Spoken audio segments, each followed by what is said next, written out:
জয় হিন্দ বন্ধু, কেমন আছো? তো আশা করি সবাই ভালো আছো। তো তোমাদের এই ইউটিউব চ্যানেলে তোমাদের স্বাগতম জানাই। তো আজকের ভিডিওটা কোন টপিকের উপরে তোমরা অবশ্য থাম্বনেল দেখে অবশ্য বুঝে নিয়েছো। তো আজকের ভিডিওটা তোমাদের জন্য খুবই গুরুত্বপূর্ণ ভিডিও। তোমরা প্রথম থেকে শেষ পর্যন্ত তোমরা অবশ্যই দেখবে। তোমাদের কিন্তু এই ভিডিওর মাধ্যমে তোমাদের হার এক ডাউট আমি ক্লিয়ার করে দেবো। তো আজকের ভিডিও তাদের জন্য যারা কিন্তু ত্রিপুরা যারা রাজ্য থেকে তারা বিলং করো, যারা ত্রিপুরা যারা স্টেট থেকে তারা বিলং করো, এবং তোমরা যদি চাও যে আমরা এসএসসিডিতে জয়েন করতে চাই, আমরা BSF, CRPF, ITEP, Assam rifles এইসবে আমরা জয়েন করতে চাই, তোমরা কিন্তু ভিডিওটা তোমরা অবশ্যই দেখবে। আজকের ভিডিওটা খুবই গুরুত্বপূর্ণ ভিডিও, যারা কিন্তু ত্রিপুরা যারা রাজ্য থেকে তারা বিলং করো। তো এখানে তোমাদের কিছু তোমাদের কনফিউশন আছে, সেই কনফিউশনগুলো কিন্তু আমি A to Z তোমাদের কিন্তু দূর করে দেবো। এই ভিডিওটা দেখার পর তোমাদের আশা করি আর কিছু কিন্তু কনফিউশন থাকবে না।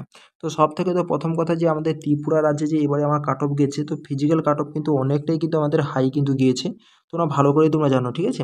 সব থেকে যে বড় যে মানে ডাউট যে আছে, যে কনফিউশন আছে, যে দাদা আমার ফিজিক্যাল কাট অফ থেকে 1 নাম্বার বেশি আছে, কেউ বলছে দাদা আমার 2 নাম্বার বেশি আছে, কেউ বলছে আমার 3 নাম্বার বেশি আছে, আমাদের ফাইনাল সিলেকশন আমাদের হবে কি না। দেখো, আমি তোমাদের এই ভিডিওটির মাধ্যমে তোমাদের তোমাদের ডাউট আমি ক্লিয়ার করে দেবো। তো আমি তোমাদের কিন্তু এখানে ইউটিউবার হিসাবে তোমাদের বোঝাবো না। আমি যা কিছু তোমাদের বলবো একজন স্টুডেন্ট হিসাবে তোমাদের আমি বলবো, কারণ আমি একজন স্টুডেন্ট, জানি তোমাদের মনের ভিতরে এখন কীরকম কনফিউশন চলছে। তো অনেক তো ইউটিউবার এখানে বলছে কারোর 1 নাম্বার বেশি, তাদের বলছে ফাইনাল সিলেকশন হয়ে যাবে, এবং কারোর 2 নাম্বার আছে তাকেও বলছে তার ফাইনাল সিলেকশন হয়ে যাবে। তো আমি তোমাদের এখনই তোমাদের কনফিউশন দূর করে দিচ্ছি। তো যাদের 1 নাম্বার, 2 নাম্বার কিংবা 3 নাম্বার বেশি আছে, তাদের একটাই এখন কনফিউশন হচ্ছে, তারা ঠিক করে তারা ফিজিক্যালও তারা করতে পারছে না, এবং ঠিক করে তারা 2025-এর যে ভ্যাকেন্সি আছে 2025-এর জন্য ঠিকঠাক করে প্রিপারেশন করতে পারছে না। তো তোমাদের এখন কী করা উচিত এবং কী করা উচিত নয়, তোমাদের A to Z আমি এক্ষুনি তোমাদের বলে দিচ্ছি। তো তোমরা কিন্তু কেউ স্কিপ করবে না ভিডিওটা। আজকে কিন্তু ভিডিওটা তোমাদের জন্য খুবই কিন্তু হেল্পফুল ভিডিও হতে চলেছে। তো যদি কাট অফ যদি দেখি না, আমাদের ফিজিক্যাল কাট অফ তোমরা ভালো করে জানো, ত্রিপুরা স্টেট থেকে যারা আছো অনেকটাই কিন্তু কাট অফ কিন্তু হাই গিয়েছে। জয় হিন্দ বন্ধু, তো তুমি যদি এসএসসিটি 2025-এর জন্য তুমি যদি প্রিপারেশন করছো, এবং যদি বেস্ট যদি তুমি বুক যদি খুঁজছো, তাহলে তুমি কিন্তু এই বইটা তুমি নিতে পারো। এটা কিন্তু এডুকাজোন দ্বারা কিন্তু প্রকাশিত করেছে। তো এই বইটার মধ্যে তোমরা কিন্তু 9টা তোমরা প্রিভিয়াসের কিন্তু সলভ পেপার তোমরা পেয়ে যাবে, এবং 3000 প্লাস তোমরা কিন্তু অবজেক্টিভ টাইপ তোমরা কোয়েশ্চেন পেয়ে যাবে, যেগুলো কিন্তু সম্পূর্ণ কিন্তু প্রিভিয়াসের বেস দেওয়া আছে। আর কিন্তু এই একটা কিন্তু বইয়ের মধ্যে তোমরা কিন্তু চ্যাপ্টার রয়েছে, কিন্তু তোমরা হারেক্ট তোমরা কোয়েশ্চেন পেয়ে যাবে। তো তোমাদের আমি এক্ষুনি দেখিয়ে দিচ্ছি। দেখো, এখানে তোমাদের 2024-এ তোমরা দেখতেছো সলভ পেপার তোমরা এখানে পেয়ে যাবে। এখান থেকে কিন্তু হিস্ট্রি কিন্তু শুরু কিন্তু হয়ে গেছে, যেখানে কিন্তু তোমাদের থিওরি ওয়াইজ কিন্তু সব কিছু দেওয়া হয়ে আছে, এবং তোমাদের কিন্তু ইমেজের সঙ্গে সঙ্গে তোমাদের কিন্তু A to Z বুঝিয়েছে, এবং একটা একটা কোয়েশ্চেন কিন্তু ডিটেলস কিন্তু সলিউশন করা আছে। তোমরা চাইলে কিন্তু তোমরা এই বইটা তুমি নিতে পারো, এবং এডুকাজোন দ্বারা কিন্তু প্র্যাকটিসেরও আছে, যেটা কিন্তু কম্বো বুক, তোমরা কিন্তু কম্বো বুকও তোমরা নিতে পারো। এই কিন্তু বইয়ের কিন্তু লিঙ্ক আমি ভিডিও ডিসক্রিপশন বক্সে দিয়ে দিয়েছি, চাইলে তোমরা কিন্তু ওখান থেকে তোমরা পারচেস তোমরা করতে তোমরা পারো।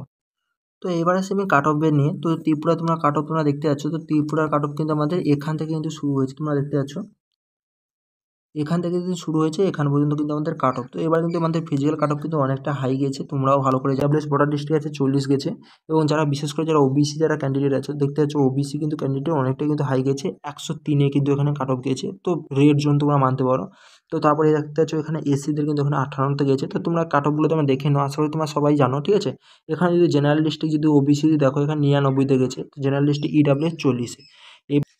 এখানে আমি বলবো তোমরা যদি ইডাব্লিউ যদি ক্যাটাগরি হয়ে থাকো, তোমার যদি 1, 2, 3 নাম্বার যদি বেশি থাকে, তাহলে কিন্তু তোমরা আশা তোমরা রাখতে পারো, ঠিক আছে।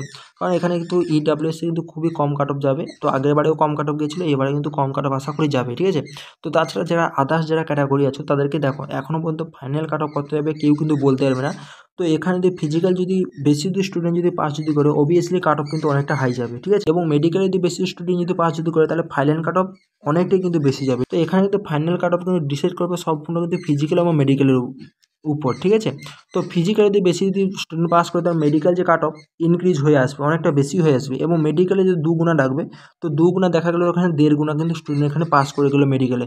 তার মানে তোমরা বুঝতে পারছো যে ফাইনাল কাট অফ কিন্তু আমাদের অনেকটা হাই যাবে। তো আজ থেকে যারা বলছে ফাইনাল কাট অফ এততে যাবে, তারা কিন্তু পুরোপুরিভাবে কিন্তু ফেক বলছে, ঠিক আছে। না হলে তারা একটা আইডিয়া নিয়ে বলছে। তো আজ থেকে কিন্তু কেউ বলতে পারেন যে ফাইনাল কাট অফ কত যাবে। তো হ্যাঁ, একটা জিনিস আমি বলতে পারি, 2022-এ তোমরা যদি দেখো, 2022-কে তোমরা টার্গেট রেখে যে ফিজিক্যাল কাট অফ গিয়েছিলো, তার থেকে আমাদের যে ফাইনাল যে মেরিট সে কতটা হাই কাট অফ গিয়েছিলো, তো সেটা হিসাবে তোমাদের নাম্বার যদি বেড়ে থাকে, তাহলে কিন্তু তোমরা ভাববে তোমরা যদি সেফ জোনে আছো, তাহলে কিন্তু তোমরা কিছু টেনশন করবে না। তোমরা ফিজিক্যাল তোমরা করতে থাকো, তোমাদের আশা করি তোমার সিলেকশন হয়ে যাবে। তো 2022-এ তোমরা ফিজিক্যাল তোমরা কাট অফ দেখো, এবং তোমাদের ফাইনাল যে তোমাদের মেরিট গেছে, তো সেখান থেকে কত তোমার ক্যাটাগরি হিসাবে কত নাম্বার বেড়ে যাচ্ছে সেটা তোমরা দেখো। তো সেই হিসাবে তোমার যদি এই বছর যদি নাম্বার যদি বেড়ে দিয়ে থাকে, তাহলে কিন্তু তোমার আরামসে আশা করি সিলেকশন হয়ে যাবে। তো তার থেকে যদি 3ও যদি কম যদি থাকে, ঠিক আছে, তো যে 2022-এ যে কাট অফটা হাই গিয়েছে ফিজিক্যাল থেকে মেডিকেল অবধি, তার থেকে তোমাদের এবারে যদি 3 কাট অফ যদি লো যদি থাকে তাহলে কিন্তু তোমার সিলেকশন হয়ে যাওয়ার কিন্তু পুরোপুরি চান্স থাকবে। তাছাড়া আর বাদবাকি যেসব ক্যান্ডিডেট আছো আমি তোমাদের বলবো তোমরা কিন্তু শুধু ফিজিক্যালও তোমরা করো, আমি ফিজিক্যাল করতে না বলছি না, ফিজিক্যাল তোমার সারাদিনে তোমরা একবার করো। তো ফিজিক্যাল তোমরা জানো এসএসসির ফিজিক্যাল তোমাদের 5 কিলোমিটার তোমাদের সময় 5 কিমি তোমাদের রানিং হয়, যেখানে তোমাদের 24 মিনিট তোমাদের সময় থাকে, তোমরা কিন্তু আরামসে তোমরা পাস করে যাবে সারাদিনে তোমরা একবার করে প্র্যাকটিস করলে, ঠিক আছে। তাছাড়া তোমার 2000 সারাদিনে একবার করে তোমরা রানিং তোমরা প্র্যাকটিস করো, বাদ বাকি সময় 2025-এর যে ভ্যাকেন্সি 2025-এর ভ্যাকেন্সির জন্য তোমরা কিছু সময় তোমরা দাও, ঠিক আছে। তোমরা জি জান লাগাকে তোমরা প্রিপারেশন করো, কারণ তোমরা জানো এখানে 27 আগস্ট কিন্তু আমাদের ফর্ম আসছে, ঠিক আছে। তো এরকম কিন্তু গোল্ডেন অপরচুনিটি তোমাদের হাত থেকে তোমরা যেতে তোমরা দিও না, তোমরা আজ থেকে তোমরা প্রিপারেশন করো। তো জি জান লাগাতেও ভাই তোমরা দেখতেছো দিনের পর দিন কাট অফ কিন্তু কীরকম হাই যেতে চলেছে। তো আর বহিরাগত ক্যান্ডিডেটকে না কিন্তু তাড়াতে পারলে আরও কিন্তু যে আমাদের সামনের বছর 2025-এর ভ্যাকেন্সি আরও কিন্তু কাট অফ কিন্তু এখানে হাই কিন্তু যাবে। তো বিশেষ করে বাংলাদেশি কিন্তু এখানে ফেক কিন্তু ক্যান্ডিডেট কিন্তু অনেক ঢুকে আছে। তো আশা করি তোমাদের হারের ডাউট আমি ক্লিয়ার করতে পেরেছি। তো মুদ্রার কথায় বলতে গেলে তোমার যে প্রিভিয়াসে যে 2022-এ যে কাট অফ যে গিয়েছিলো ফিজিক্যাল কাট অফ থেকে তোমাদের ফাইনাল মেরিট কতটা হাই গিয়েছিলো তোমরা সেইটা তোমরা দেখে নাও তোমার ক্যাটাগরি এবং তোমার ডিস্ট্রিক্ট অনুযায়ী। তো সেই রকম কাট অফ যদি সেই রকম নাম্বার যদি তোমার এইবারে যদি তোমার বেশি যদি থাকে তাহলে আশা করি তোমাদের কিন্তু সিলেকশন তোমাদের হয়ে যাবে, ঠিক আছে। তো তোমাদের আশা করি তোমাদের হারের ডাউট আমি ক্লিয়ার করতে পেরেছি। আর কিছু যদি ডাউট যদি থাকে আমাকে কমেন্ট বক্সে কমেন্ট করে জানাতে পারো। তো আমি তোমাদের অবশ্যই তোমাদের রিপ্লাই দেবো। আমি তোমাদের এরকম মিথ্যা তোমাদের আজ তোমাদের দেবো না যে তোমাদের 1 নাম্বার বেশি যে তোমাদের সিলেকশন হয়ে যাবে। তোমরা ফিজিক্যাল শুধু করো, প্রিপারেশন করো না, তো এরকম আমি বলবো না, কারণ তোমরাও ভালো করে জানো তোমরা কিন্তু এখানে মানে পুরোপুরি কিন্তু 50-50 কিন্তু হয়ে আছে। তোমাদের হবে কি হবে না কেউ কিন্তু জানে না। আর তোমরা ভালো করে জানো কিন্তু এবারে ফিজিক্যালেও কিন্তু অনেক স্টুডেন্ট কিন্তু পাস করতে চলেছে, কারণ ফিজিক্যালে কিন্তু অনেকটা সময় দিয়ে দিয়েছে। যাদের কিন্তু এখানে 30 মিনিট করে সময় লাগতো তাদেরও কিন্তু এখানে 24 মিনিটের কিন্তু সময় চলে আসছে, কারণ ফিজিক্যালে অনেকটা সময় দিয়ে দিয়েছে। তো সেই কারণে ফাইনালে কীরকম কী কাট অফ যাবে কেউ কিন্তু কোনো আইডিয়া লাগাতে পারছে না, কারণ এখানে ফিজিক্যাল এবং মেডিকেলের উপরে ডিপেন্ড করে কিন্তু ফাইনাল কিন্তু কাট অফ কিন্তু লাগবে। তো সেই হিসাবে আমি তোমাদের বলবো 2025-এর জন্য তুমি কিন্তু প্রিপারেশন তুমি করো, ঠিক আছে। 2025-এর জন্য লেগে যাও, শুধু পরীক্ষাটা তুমি বেশি তুমি নাম্বার তুমি নিয়ে চলে আসো, তাহলে তোমার সিলেকশন কিন্তু 99% কিন্তু এখানে হয়ে যাবে, ঠিক আছে। কারণ এখানে সম্পূর্ণ কিন্তু কাট অফ যে ডিসাইড হয় পুরো কিন্তু পরীক্ষার উপরে, ঠিক আছে, পুরো এক্সামের উপরে। তার জন্য এক্সামটা তোমরা কিন্তু আজ থেকে তোমরা ঠিকঠাকভাবে পুরো একদম ফোকাস দিয়ে তোমরা এক্সামটা তোমরা করো, ঠিক আছে। তো চলো আজকের ভিডিওটা আমি এখানেই শেষ করছি, পরবর্তী ভিডিওতে দেখা হচ্ছে। জয় হিন্দ।